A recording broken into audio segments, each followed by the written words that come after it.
Hi everyone, welcome to my room, guys. Hope you're well today. Happy Saturday. Today we're going to make a video which, une fois n'est pas coutume, will be lighthearted, with proper lighthearted this time, okay? And not just lighthearted, but humorous and not to be taken too literally or seriously, okay? It would be about what INFJs think about the other 15 types. Before I move on to my topic, remember I have written a book on the INFJ, The Ecstatic Soul. Check it out in the links below. Reference book on the INFJ type and my new novel, The Infinite Castle, also available at the links below. Very nice product. You can check it out. Just have a look and maybe you'll be interested to buy it. Both are less than $10. Okay, so is this going to be a video about what INFJs think of the 15 other types, or is it going to be a video about what I, a specific INFJ, and not necessarily representative of all INFJs, think of the 15 other types? Well, I leave that up to your own judgment. I don't want to direct you one way or the other. One thing that I would say is that when I'm going to look at each of the other 15 types in a sequence. All right, and I will just say a few things about each type from an INFJ viewpoint. It will not necessarily be my point of view. And maybe to illustrate it, occasionally I will also add what my point of view is in contrast to what I think the general INFJ point of view is likely to be. But obviously, as I always like to say, it's a generalization. It's never going to be true every single INFJ. And certainly in the comments, we'll get to see if I'm getting some of these right or not, because people might say I'm full of shit, So how about we start? So I have this list of types there, and I'll just say a few things. So maybe we can start with ENTJ, right? So I'd say, INFJs are always going to feel a little bit of love for their NI cousins. And in the sense they would appreciate, I think that the ENTJ is able to carry a vision into reality more easily than them, and they're going to admire that side. ENTJs can be annoying to people because of their overbearingness in some respects, and often ENTJs have SE quite developed, which means that they can be kind of crass and in your face, but socially fun if you're into that kind of stuff. INFJs are likely to go to admire some of the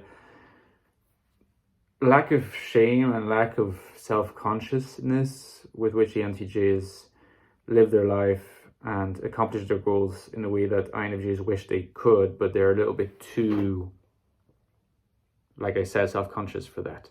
Now, again, some of the more negative traits of ENTJs that, or at least that INFJs might feel, is the fact that they are not emotionally attuned and psychologically observant.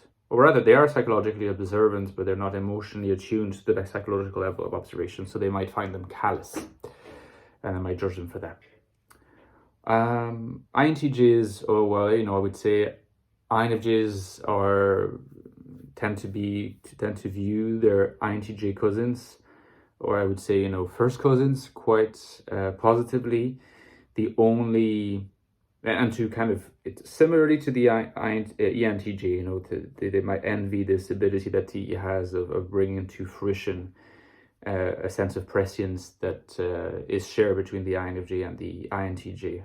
But the INTJ is both more naturally able to concretize those senses of prescience, but also to not be as likely swayed by the opinions of other people.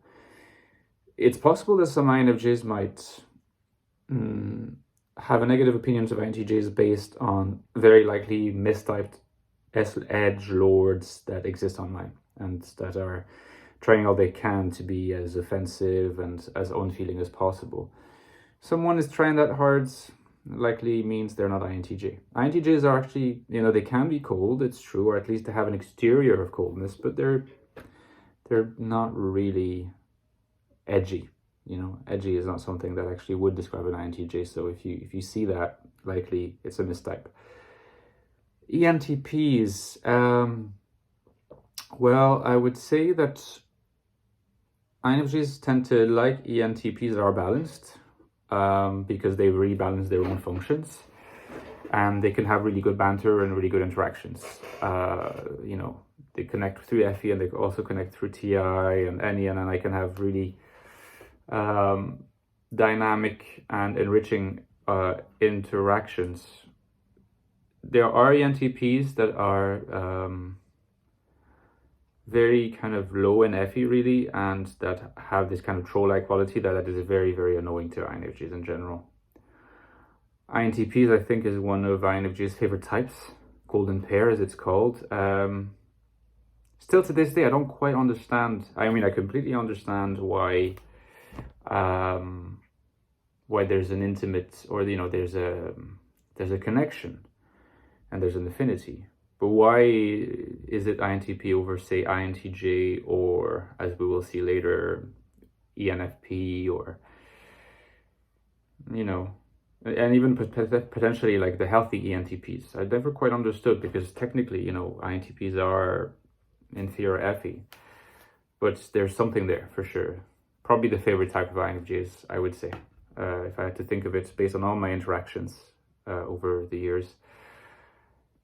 ENFJs, I think it's a love-hate relationship, in the sense that, again, they're close cousins to us, but often we find them cringe, and they embody all the kind of negative sides of FE, or they can do that, that we don't like.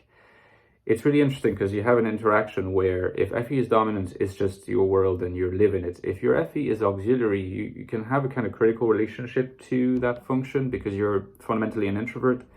And so you have this sort of reflective step back from the use of your auxiliary function. And so you are able to see its strengths, but also its less palatable sides. Paradoxically, or rather logically, is also what makes it harder for you as an INFJ to just embrace the FE life in the way that the ENFJ does. And that applies to the ESFJ too, by the way. So it's like, oh, you know, somewhat like the ENTJ, like INFJs are likely to admire the ENFJ's ability to live that kind of life in the outside world, but they could find some of the FE-ness cringe at times. I think ENFPs are naturally more, you know, are types that draw INFJs more than ENFJs. It's interesting because, you know, in some sense, ENFPs are not at all cousins of the INFJ. Absolutely no functions in common. Introvert, extrovert. The only thing that they have in common is they're intuitive and they're feelers. But there's some kind of magic, you know, and I think that's because the ENFP takes the INFJ out of their comfort zone and realizes a lot of what's in the INFJ's subconscious that they don't quite know how to model into something real and something actual, whereas the INFJ often grounds the ENFP. And the fact that the ENFP takes the INFJ out of their shell also allows the INFJ to develop a kind of sense of humor that is grabbed on by the ENFP. The INFJ is kind of gratified that their full potential is harnessed by the ENFP in some sense. Now, I think that's the reason why I would place them a little bit higher than ENTPs is that, I know, and only below INTPs, right? Personally, I would place them first, but I would say that INFJs in general tend to rank INTPs first. It's just that ENFPs are a lot more likely to be clearly empathic and to not repress that, you know, because anyone could be empathic, but do you value that, you know? And ENFPs really do. There could be some conflicts around FI versus FE, but somehow the fact that ENFPs are any leads, you know, they have, just like for the INFJ in relation to FE, the ENFPs are in relation to FI, they're able to be more reflective and to, you know, to not fall into like what INFPs might fall into, which is this kind of moral self-referentialism.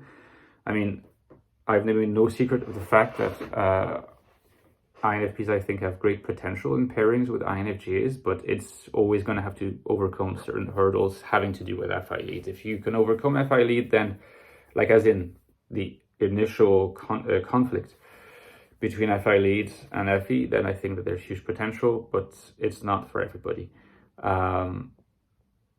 So, for example, ENFJ and INFP, not a good match usually, because FE versus FI, both dominants. But, you know, with some auxiliary in there, it can work.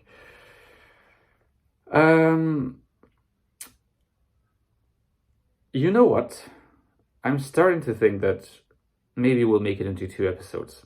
I'm going to keep this first episode today to the intuitive types. So I've covered the 8 intuitive types here.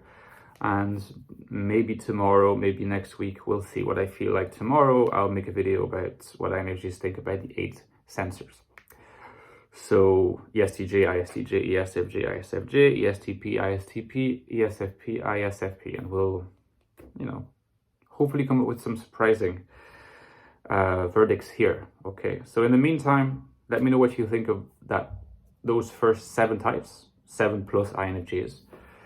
What INFJs think of INFJs, it's a bit too fraught with bias to be relevant, I think. So let me know what you think of that and what your own opinions are, where you agree, disagree, and stuff like that. Like I said, personally, I have affinities with ENTJs, paradoxically not so much with INTJs. So you see, I'm able to I hopefully place myself and the INFJ type separately. To some extent, yes, with ENTPs, to some extent with INTPs, but not as much as the overall INFJs, I would say.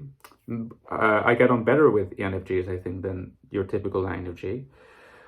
I get on really well with ENFPs, I think, about the same level, and way better with INFPs than your typical INFJ. So, again, hopefully you can see that it's not just, this video was not just about me giving my opinion and then saying it's true of all INFJs, because it doesn't necessarily fit. I get on better with ENTJs than most INFJs, less well with INTJs, and all the rest that I just described. So, but I really want to know what you think. And in the meantime, don't forget you can follow me on Patreon. It really supports the channel, really helps, and I thank my supporters very much. And I wish you a good first day of the weekend, and I'll see you tomorrow. Bye, guys.